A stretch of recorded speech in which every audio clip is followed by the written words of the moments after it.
Praise the lord. దేవునికి మహిమ కలుగును గాక. మరొక క్రిస్మస్ సందేశాన్ని కూడా మనం విందాము. మత్తయి సువార్త 2వ అధ్యాయము 4-5 వచనాలు. కాబట్టి రాజు ప్రధాన యాజకులను ప్రజలలో నుండి శాస్త్రులను అందరినీ సమకూర్చి క్రీస్తు ఎక్కడ పుట్టునని వారిని అడిగాను.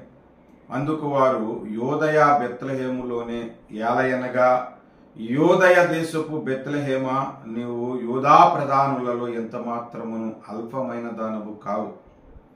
ఇశ్రాయేలును నా ప్రజలను పరిపాలించు అధిపతి నీలో నుండి వచ్చును అని ప్రవక్త ద్వారా వ్రాయబడి ఉన్నదనిరి. ప్రార్థన. ప్రేమగల నా తండ్రి, స్తోత్రాలు చెల్లిస్తున్నాను. మరొక క్రిస్మస్ వర్తమానాన్ని చెప్పడానికి కృప చూపారు. ఈ వర్తమానం ద్వారా కూడా మా హృదయాలను బలపరచమని యేసు నామమున ప్రార్థిస్తున్నాను పరమ తండ్రి, ఆమేన్.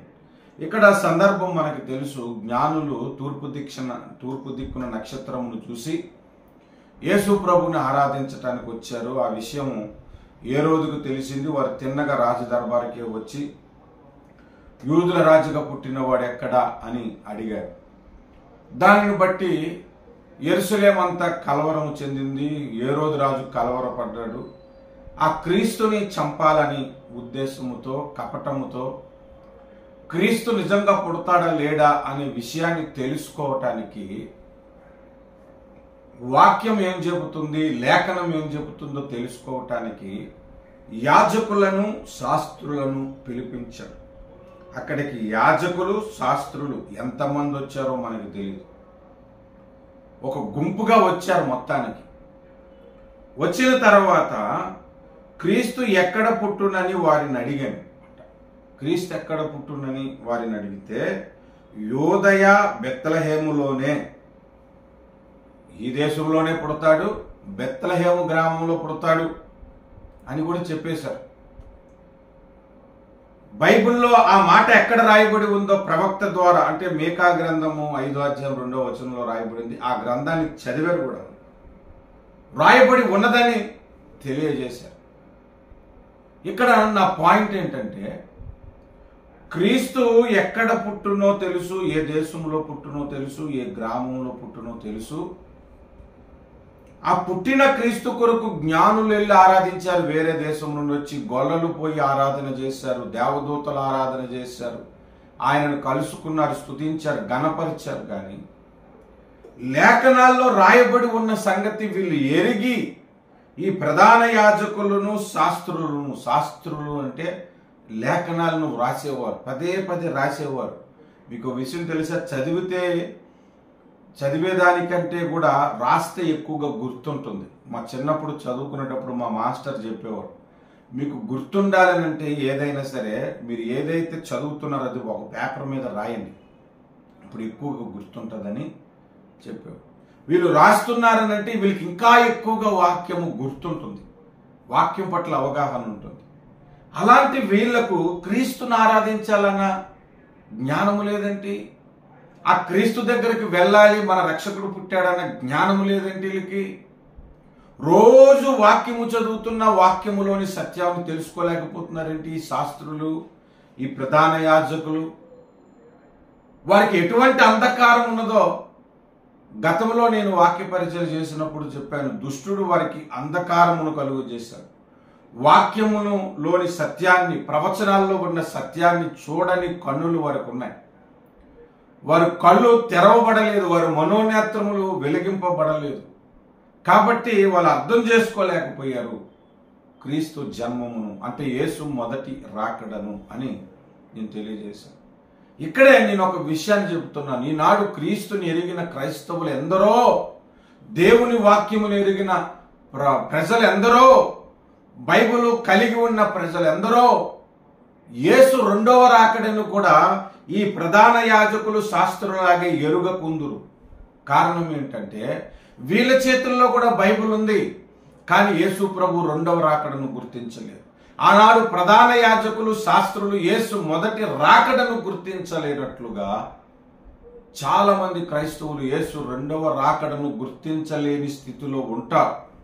కారణం ఏమిటంటే, ప్రధాన కారణము వాక్యము వారి చేతిలో ఉన్న దాన్ని అర్థం చేసుకోలేకపోతున్నారు.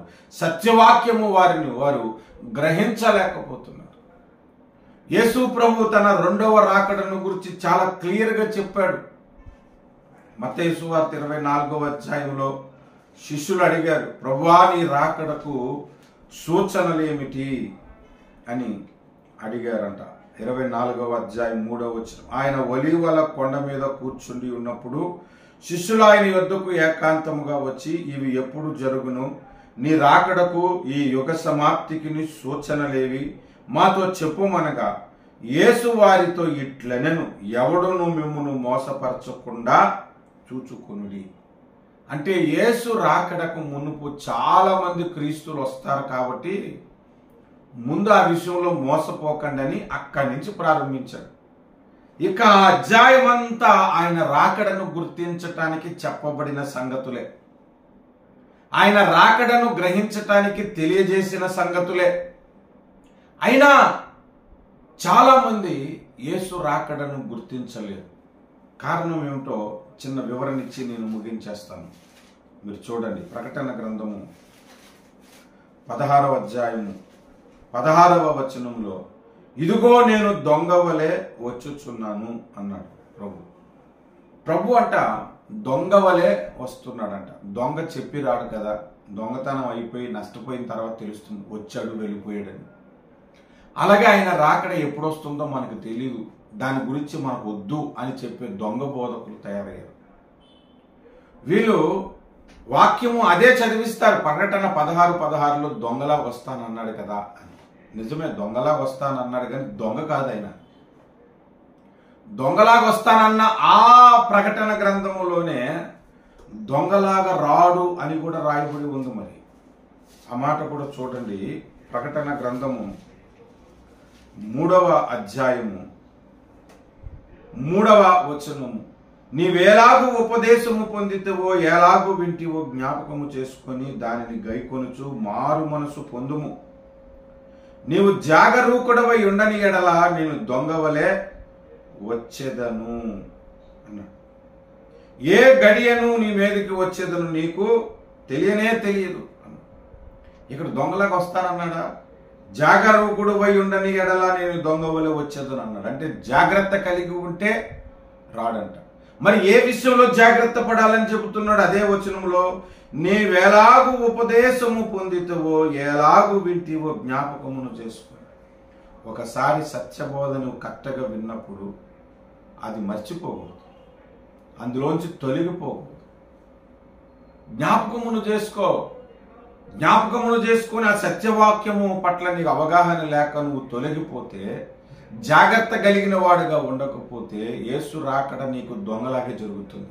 వాటి పట్ల జ్ఞానము కలిగి ఇది సత్యమని నీవు తెలుసుకుంటే యేసు రాకడ దొంగలా కాదు, ఆయన రాకడ ఏమిటో నీకు అర్థమవుతుంది.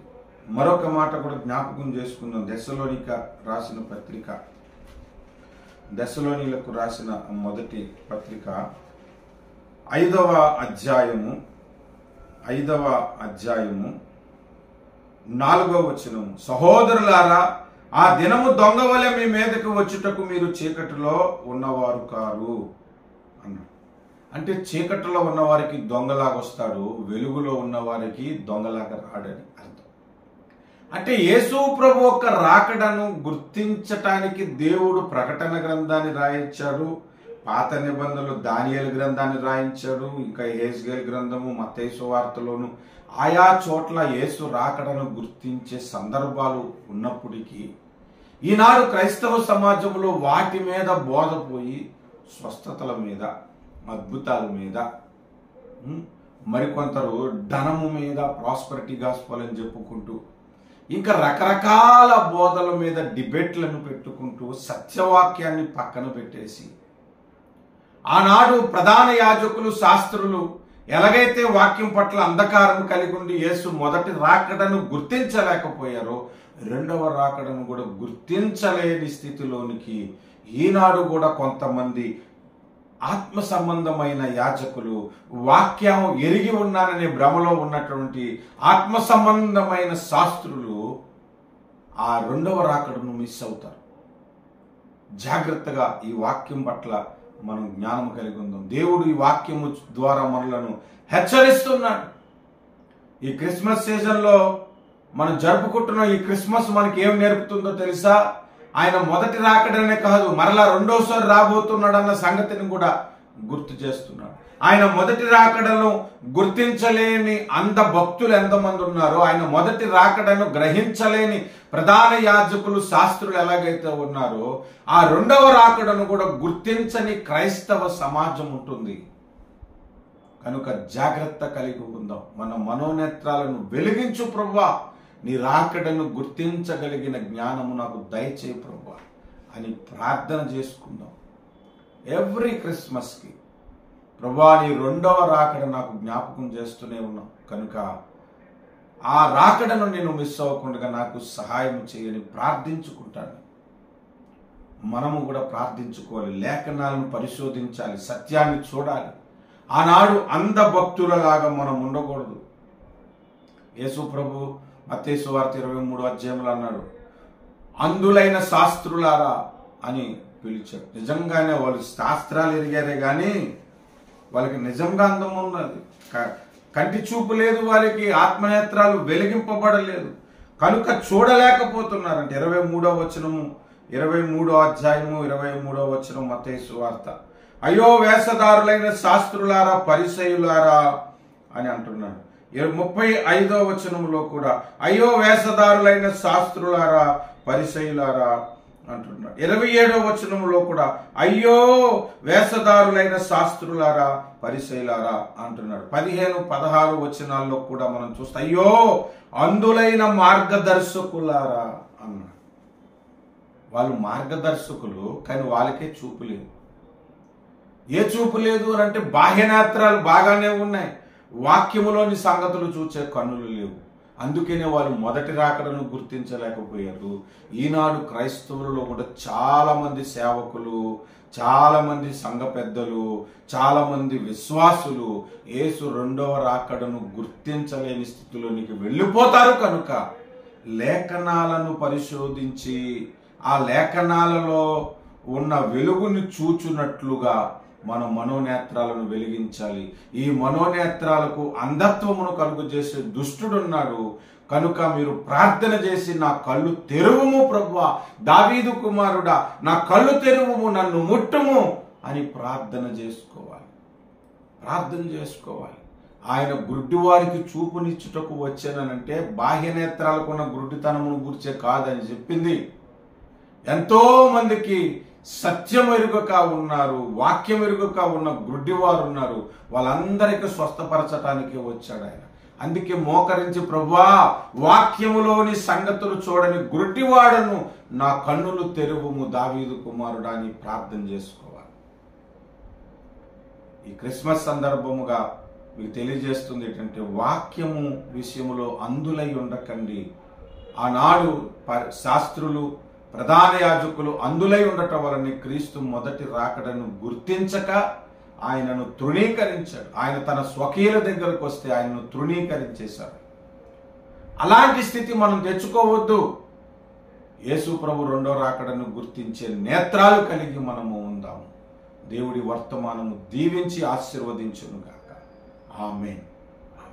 God bless you.